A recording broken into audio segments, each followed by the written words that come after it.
Totul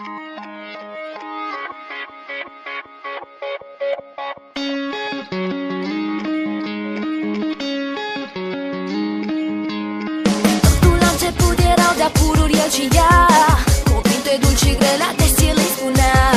De mână fericiți pe mare se plimbau și dimineața în răsărit se sărutau. Yeah. Now, yeah. Now, yeah. Yeah. Și totuși ea spera, ea spera, spera. Și totuși ea spera, ea spera, spera mai mult. Și totuși ea spera, ea mereu spera. Și totuși ea spera, ea spera, spera mai mult. Dar de ce spera?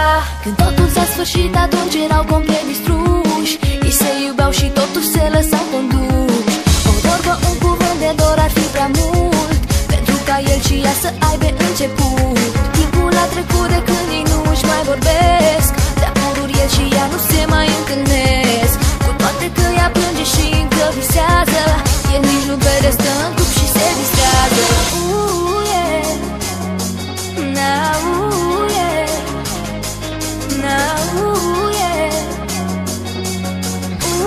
Yeah. Și totuși ea spera, ea spera, spera. Și totuși ea spera, ea spera, spera mai mult. Și totuși ea spera, ea mereu spera. Și totuși ea spera, ea spera, spera mai mult. Dar de ce spera? Ea treptat își revenea. Yeah. Încet ea recădea. Ea treptat își revenea.